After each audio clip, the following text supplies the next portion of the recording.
ایک وقت تھا، زیادہ پرانی بات نہیں، جب فیکٹریوں سے نکلتا دھواں ترقی کی نشانی سمجھا جاتا تھا، خطرے کی نہیں۔ لیکن آج وہی دھواں ہماری بقا کے لیے ایک بہت بڑا چیلنج بن چکا ہے۔ تو آخر یہ سب کچھ بدلا کیسے؟ آئیے اس سفر کو سمجھتے ہیں۔ ذرا اس بات کو دیکھیں۔ اس زمانے میں فیکٹریوں کا دھواں خوشحالی کی علامت تھا، ایک چھوٹی سی قیمت جو ترقی کے لیے ادا کرنی پڑتی تھی۔ مطلب یہ صرف ایک مقامی مسئلہ تھا، ایک ایسی پریشانی جو فیکٹری کے آس پاس تک ہی محدود سمجھی جاتی تھی۔ وقت کتنی تیزی سے بدلا ہے نا؟ اور بالکل یہی وہ مرکزی سوال ہے جس کی تہہ تک ہم آج جائیں گے۔ یہ کہانی ہمیں تاریخ، سائنس اور معاشیات کی دنیا میں لے جائے گی، یہ سمجھنے کے لیے کہ کیسے ایک نظر انداز کی جانے والی چھوٹی سی پریشانی دیکھتے ہی دیکھتے ایک عالمی بحران بن گئی۔ تو چلیے اس کہانی کو بالکل شروع سے شروع کرتے ہیں، یعنی صنعتی انقلاب سے۔ یہ وہ وقت تھا جب انسان نے ماحول کو ایک ایسے پیمانے پر بدلنا شروع کیا جس کی پہلے کوئی مثال نہیں ملتی۔ اس وقت ترقی کی دوڑ اتنی تیز تھی کہ اس سے پیدا ہونے والی آلودگی پر کسی نے دھیان ہی نہیں دیا۔ اس ٹائم لائن پر ایک نظر ڈالیں۔ 1800 کی دہائی میں فیکٹریوں کے دھوئیں سے بات شروع ہوئی، پھر 1952 میں لنڈن کی مشہور گریٹ اسموگ آئی، جس نے پہلی بار حکومتوں کو سنجیدہ قانون سازی پر مجبور کیا، اور پھر ہم سیدھا 2019 میں آتے ہیں، جہاں کا ڈیٹا بتاتا ہے کہ دنیا میں ہونے والی ہر 6 میں سے ایک موت کی وجہ آلودگی ہے۔ یہ سفر ایک معمولی سی پریشانی سے شروع ہوا تھا اور اب ایک عالمی بحران بن چکا ہے۔ جی ہاں، 90 لاکھ، یہ کوئی چھوٹا عدد نہیں ہے۔ 2019 کی ایک تحقیق کے مطابق یہ وہ تعداد ہے جتنے لوگ ہر سال آلودگی کی وجہ سے مر جاتے ہیں۔ یہ ایڈز، ٹی بی اور ملیریا سے ہونے والی کل اموات سے بھی 3 گنا زیادہ ہے۔ تو یہ صرف ایک نمبر نہیں، یہ ایک عالمی المیہ ہے۔ تو یہ تو ہوئے اعداد و شمار، لیکن اس کا انسانی جسم پر کیا اثر ہوتا ہے؟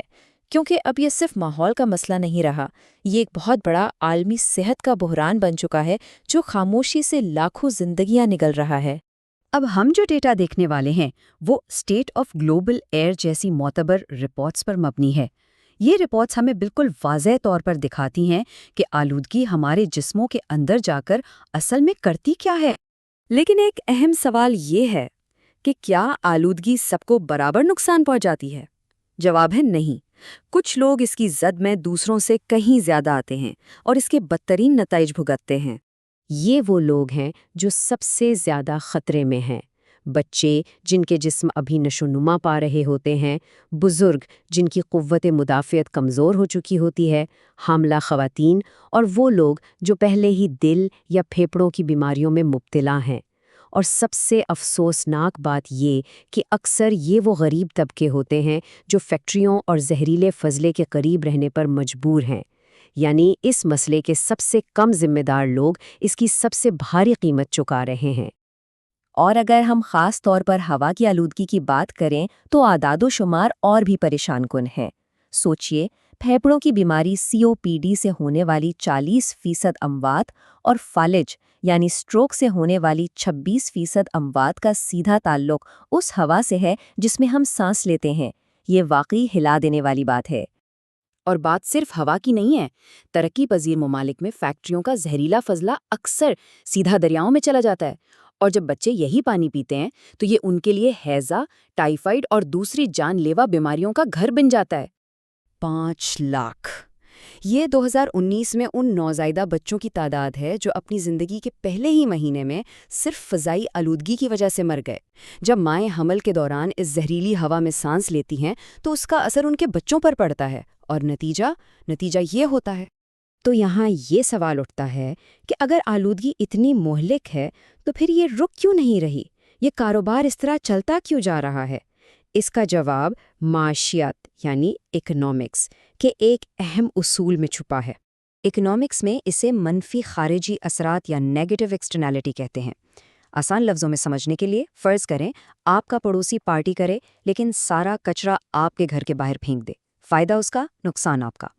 بالکل اسی طرح فیکٹری منافع کماتی ہے لیکن اس کی آلودگی کی قیمت یعنی بیماریوں اور ماحولیاتی تباہی کا بل پورا معاشرہ اپنی صحت دے کر چکاتا ہے۔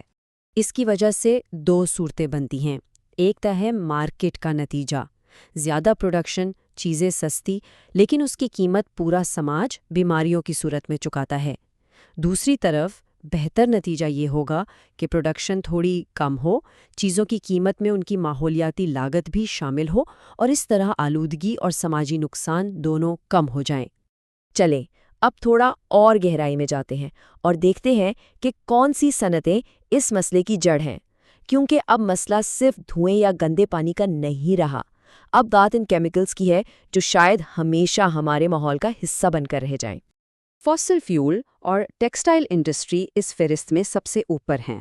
فاسل فیول یعنی پیٹرول، ڈیزل، کوئلہ جب جلتے ہیں تو نہ صرف گرین ہاؤس گیسیں پیدا کرتے ہیں بلکہ ہوا میں ایسے مہلک ذرات چھوڑتے ہیں جو سیدھا ہمارے پھیپھڑوں میں جاتے ہیں۔ اور دوسری طرف ہے ٹیکسٹائل انڈسٹری، خاص طور پہ فاسٹ فیشن، جس میں کپڑوں کو رنگنے کے لیے ہزاروں زہریلے کیمیکلز استعمال ہوتے ہیں جو سیدھا ہمارے پانی میں جاتے ہیں۔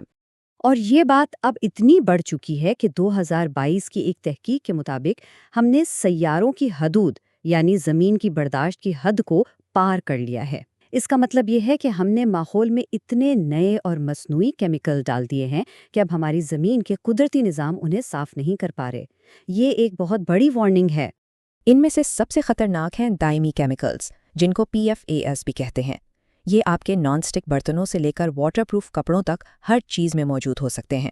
ان کا مسئلہ یہ ہے کہ یہ ماحول میں کبھی ختم نہیں ہوتے اور وقت کے ساتھ ساتھ ہمارے جسموں میں جمع ہوتے رہتے ہیں اور آگے چل کر کینسر جیسی خطرناک بیماریوں کی وجہ بن سکتے ہیں۔ اب دیکھیں، آلودگی پاسپورٹ تو نہیں دیکھتی، ہوا اور پانی سرحدوں کی پرواہ نہیں کرتے، تو اس کا حل بھی عالمی سطح پر ہی ہونا چاہیے۔ اور اچھی بات یہ ہے کہ اس سلسلے میں کام شروع ہو چکا ہے۔ یہ عمل وقت کے ساتھ ساتھ آگے بڑھا ہے۔ پہلے بڑے حادثات نے لوگوں میں بیداری پیدا کی، پھر ملکوں نے اپنی ایجنسیاں بنائیں، اور جب یہ احساس ہوا کہ مسئلہ کسی ایک ملک کا نہیں پوری دنیا کا ہے تو پھر اقوام متحدہ کی سطح پر بین الاقوامی معاہدے کیے گئے۔ اور پتہ کیا، یہ عالمی کوششیں کام کرتی ہیں۔ مونٹریال پروٹوکول اس کی بہترین مثال ہے۔ اس نے اوزون کی تہہ کو تباہی سے بچایا اور یہ ثابت کیا کہ جب سب مل کر کام کریں تو بڑے مسئلے بھی حل ہو سکتے ہیں۔ اسی طرح اسٹاک ہوم کنونشن انہی دائمی کیمیکلز کو نشانہ بناتا ہے جن کی ہم نے پہلے بات کی، تاکہ انہیں پھیلنے سے روکا جا سکے۔ تو ہم واپس اسی سوال پر آتے ہیں۔ ہم نے اپنی ترقی کے سفر میں ایک معمولی سی پریشانی کو ایک عالمی خطرے میں بدل دیا۔ سوال یہ ہے کہ کیا اب ہم اپنی اسی سمجھ بوجھ اور ٹیکنالوجی کو استعمال کر کے اس کا ایک عالمی حل نکال سکتے ہیں؟ تاریخ تو یہی کہتی ہے کہ یہ ممکن ہے، لیکن اس کے لیے صرف باتوں کی نہیں بلکہ عالمی اتحاد اور فوری اقدام کی ضرورت ہے۔